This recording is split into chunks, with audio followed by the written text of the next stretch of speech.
আসসালামু আলাইকুম সুপ্রিয় ভিউয়ার্স, আজকে আপনাদের সামনে প্রিয় নবী হযরত মুহাম্মদ সাল্লাল্লাহু আলাইহি সাল্লামের জীবনী থেকে কিছু অংশ তুলে ধরা হবে ইনশাআল্লাহ।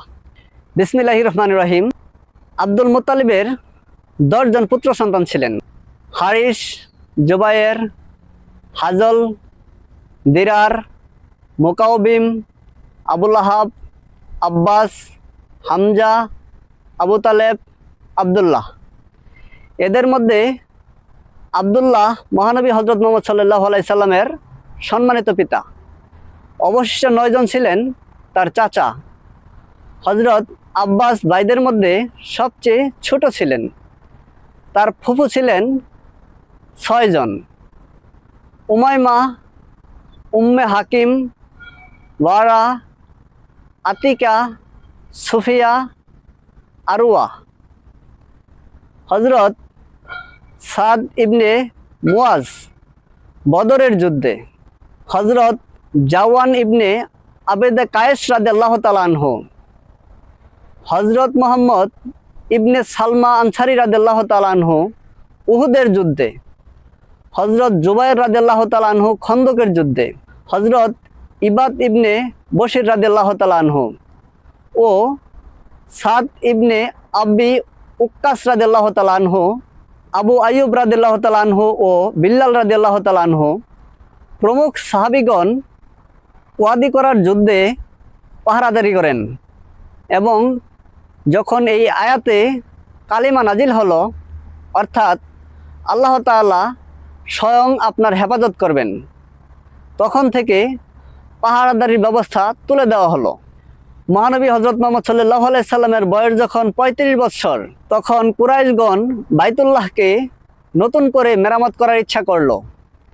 বাইতুল্লাহর মেরামতের কাজে অংশগ্রহণ করা প্রত্যেক মানুষ নিজের জন্য সৌভাগ্যের বিষয় বলে মনে করত।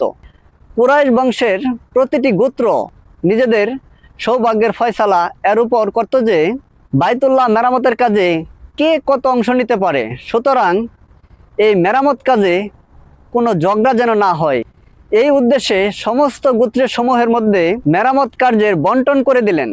এই বন্টন পদ্ধতিতে বাইতুল্লাহর মেরামতের কাজ হাজরে আসওয়াদ বাসস্থান পর্যন্ত পৌঁছে গেল।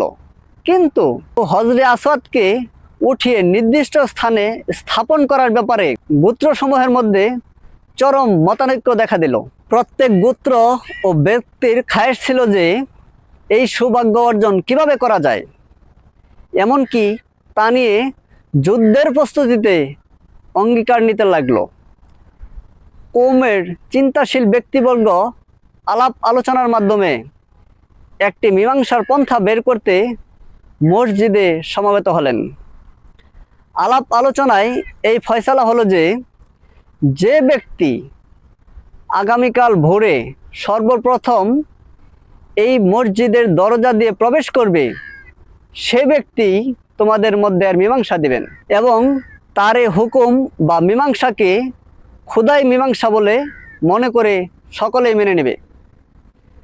খুদার মহিমায় সর্বপ্রথম মহানবী হযরত মুহাম্মদ সাল্লাল্লাহু আলাইহি সাল্লাম সেই দরজা দিয়ে বাইতুল্লাহ শরীফে প্রবেশ করলেন।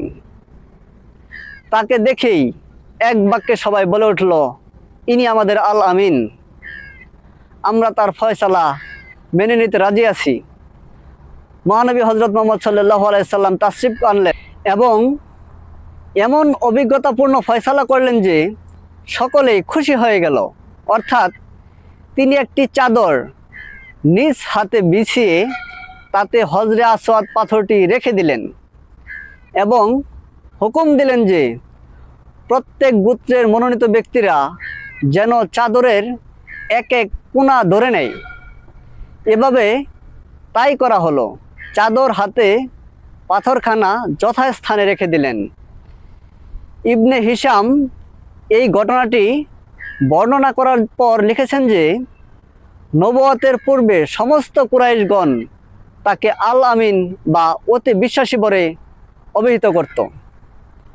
মুহাম্মদ সাল্লাল্লাহু আলাইহি সাল্লামের বয়স যখন 40 বছর একদিন পূর্ণ হলো, তখন বাহ্যিকভাবে নিয়ম মতো তাকে নবুয়তের মর্যাদা মনোনীত ও সম্মানিত করল।